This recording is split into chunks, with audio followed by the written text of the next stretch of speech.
Assalamualaikum warahmatullahi wabarakatuh.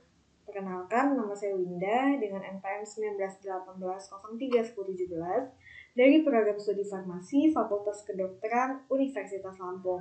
Ini merupakan video pembelajaran yang saya buat mengenai hak asasi manusia. Hak asasi manusia atau disebut dengan Human Rights Value. Topik yang akan kita bahas ada 5, yaitu yang pertama pengertian hak asasi manusia, yang kedua sifat-sifat hak asasi manusia, yang ketiga macam-macam hak asasi manusia, yang keempat perkembangan hak asasi manusia, dan yang kelima pelanggaran hak asasi manusia. Topik yang pertama yaitu pengertian hak asasi manusia. Secara ringkas, sebenarnya hak asasi manusia itu merupakan hak yang sudah melekat di diri manusia sejak mereka lahir. Namun, pengertian hak asasi manusia ini juga diatur dalam Undang-Undang Nomor 39 Tahun 1999. Hak asasi manusia adalah seperangkat hak yang melekat pada hakikat keberadaan manusia sebagai makhluk Tuhan yang Maha Esa. Hak itu merupakan anugerah Tuhan yang Maha Esa yang wajib dihormati, dijunjung tinggi, dan dilindungi oleh negara, hukum, pemerintah, dan setiap orang demi kehormatan serta perlindungan harkat dan martabat manusia. Sifat-sifat hak asasi manusia itu ada 3. Yang pertama, hak asasi manusia bersifat kodrati. Berarti, hak asasi manusia itu telah diberikan oleh Tuhan yang Maha Esa sejak mereka lahir. Kemudian, yang kedua, hak asasi manusia bersifat universal, yang berarti hak asasi manusia ini berlaku di seluruh belahan dunia dengan memperhatikan adat istiadat dan budaya dari negara masing-masing. Dan hak asasi manusia ini berlaku di setiap manusia tanpa memandang suku, bangsa, ras, budaya, agama, negara, dan lain-lain. Yang ketiga, hak asasi manusia ini bersifat langgeng, yang berarti tidak ada kadaluarsanya. Hak asasi manusia ini berlaku sejak manusia itu lahir sampai dengan wafat. Kemudian, poin yang ketiga yaitu macam-macam hak asasi manusia. Ada 3 nih. Yang pertama, hak yang tidak dapat dikurangi, hak yang dapat dikurangi, dan hak yang dibatasi. Kalau untuk hak yang tidak dapat dikurangi ini sebenarnya sudah diatur di dalam Undang-Undang Negara Republik Indonesia pasal 28A sampai pasal 28J. Di antaranya, hak untuk hidup, hak untuk tidak disiksa, hak untuk kemerdekaan pikiran, hati, dan nurani. Yang keempat, hak untuk beragama. Yang kelima, hak untuk tidak diperbudak. Yang keenam, hak untuk diakui di hadapan hukum. Dan yang ketujuh, hak untuk tidak dituntut hukum yang berlaku surut. Kemudian, hak-hak yang sudah saya sebutkan tadi itu tidak dapat dikurangi dalam keadaan apapun. Hak-hak selain hak-hak tersebut itu disebut dengan hak yang dapat dikurangi. Contohnya, hak untuk berorganisasi dan hak untuk berekspresi. Kemudian, ada hak yang ketiga, yaitu hak yang dibatasi. Hak yang dibatasi ini dibatasi oleh undang-undang setiap negara yang berlaku di negaranya. Misalnya, hak untuk manusia untuk memiliki tempat tinggal. Sebenarnya, hak itu telah dibatasi oleh undang-undang di Indonesia. Seperti orang lain tidak boleh untuk mengganggu tempat tinggal orang lain untuk membangun tempat tinggalnya sendiri. Itu tidak diperbolehkan. Atau pemerintah tidak boleh menggusur tempat tinggal orang lain demi membangun sebuah tempat pemerintahan di situ. Kemudian yang keempat, perkembangan hak asasi manusia. Ini dibagi menjadi 2, yaitu perkembangan hak asasi manusia sebelum kemerdekaan dan perkembangan hak asasi manusia setelah kemerdekaan. Kalau yang sebelum kemerdekaan itu tuh dimulai dari munculnya Budi Utomo. Di munculnya Budi Utomo ini telah memperhatikan adanya kesadaran berserikat dan mengeluarkan pendapat. melalui petisi-petisi yang ditujukan kepada pemerintah kolonial maupun dalam tulisan yang dimuat surat kabar guru desa. Kemudian juga bentuk pemikiran hak asasi manusia Budi Utomo dalam bidang hak kebebasan berserikat dan mengeluarkan pendapat melalui organisasi massa dan konsep perwakilan rakyat. Perdebatan pemikiran HAM yang terjadi dalam sidang BPU PKI berkaitan dengan masalah hak persamaan kedudukan di muka hukum, hak atas pekerjaan dan penghidupan yang tidak layak, hak untuk memeluk agama dan kepercayaan, hak berserikat, hak berkumpul, hak mengeluarkan pikiran dengan lisan maupun dengan tulisan. Jadi intinya perkembangan HAM sebelum kemerdekaan itu ditandai dengan munculnya Budi Utomo dan pada BPU PKI. Kemudian, perkembangan hak asasi manusia sesudah kemerdekaan itu dibagi menjadi 5 periode. Periode yang pertama, periode 1945 sampai 1950, di mana pemikiran HAM pada periode awal kemerdekaan itu masih menekankan pada hak untuk merdeka. Dia berorientasi kepada diri sendiri. Hak kebebasan untuk berserikat melalui organisasi politik yang didirikan serta hak kebebasan untuk menyampaikan pendapat terutama di parlemen. Kemudian, hal terpenting dengan hak asasi manusia adalah adanya perubahan mendasar dan signifikan terhadap pemerintah dari sistem pemerintahan dan dari sistem presidensial menjadi sistem parlemen. Itu pada periode 1945 sampai 1950. Kemudian, pada periode 1950 sampai 1959, dalam rangka perjalanan negara Indonesia dikenal dengan sebutan periode demokrasi parlementer. Jadi pada periode ini telah diterapkannya demokrasi parlementer.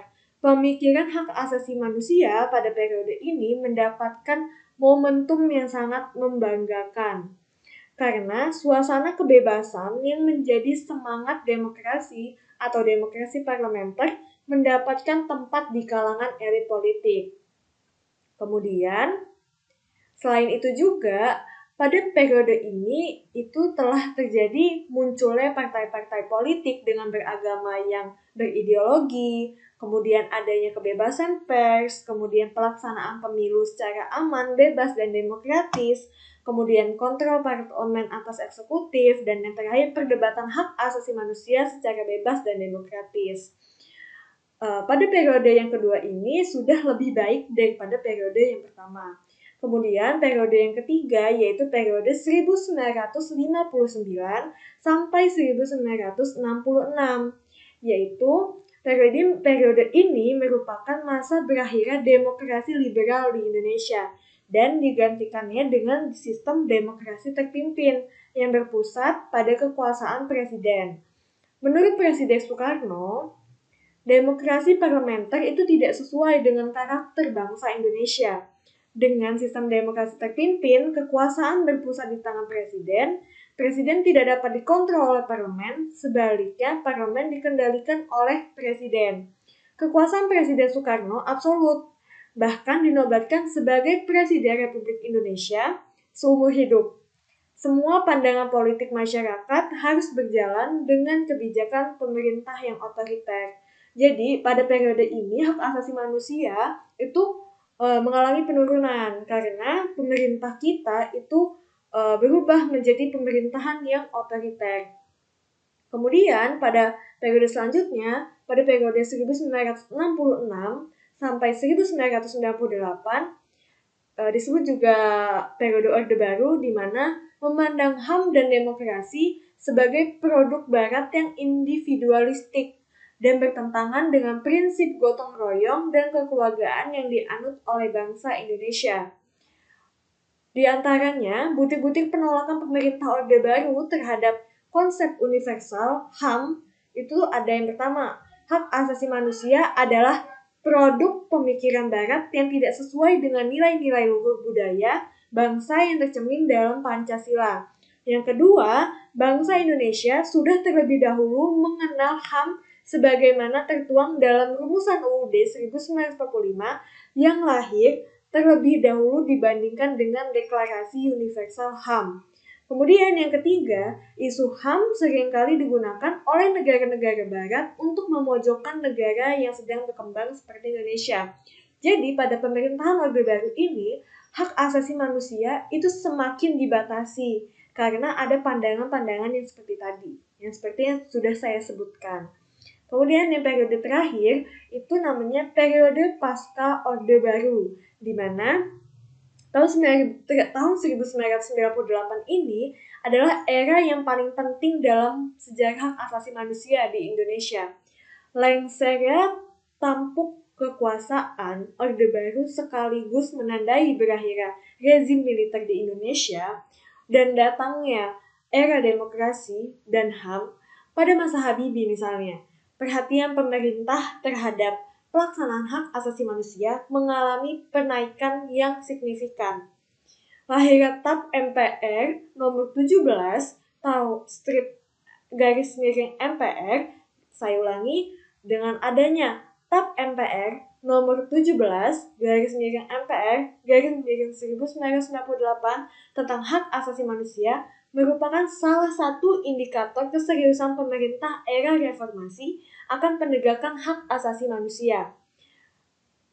Kemudian juga komitmen pemerintah terhadap penegakan hak asasi manusia juga ditunjukkan dengan pengesahan UU tentang hak asasi manusia, pembentukan kantor Menteri Negara urusan hak asasi manusia yang kemudian digabung dengan Departemen Hukum dan Perundang-undangan menjadi Departemen Kehakiman dan Hak Asasi Manusia, penambahan pasal-pasal khusus tentang hak asasi manusia dalam amandemen Undang-Undang Dasar 1945, pengesahan undang-undang tentang pengadilan hak asasi manusia. Jadi, di periode pasca Orde Baru ini, singkatnya, hak asasi manusia telah diperhatikan oleh pemerintah secara signifikan kenaikannya. Kemudian, poin yang kelima yaitu pelanggaran hak asasi manusia. Sebenarnya pelanggaran hak asasi manusia di Indonesia itu cukup banyak, seperti misalnya bom Bali, kemudian kasus-kasus Angelin contohnya, dan masih banyak lagi sebenarnya. Kali ini saya akan menampilkan sebuah video di mana salah satu pelanggaran HAM yang cukup berat, yang bahkan berat, bisa dibilang berat di Indonesia, yaitu aksi bom Bali pada tahun 2002.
Jadi, menurut saya pribadi, terdapatnya pelanggaran hak asasi manusia tidak terlepas dari adanya diskriminasi, adanya ketidakadilan, adanya tidak terdapatnya kepastian hukum, adanya perbedaan kesamaan derajat.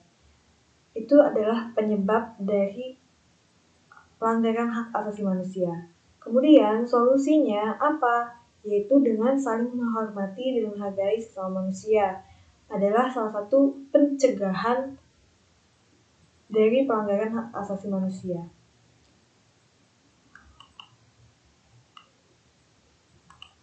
Terima kasih. Wassalamualaikum warahmatullahi wabarakatuh.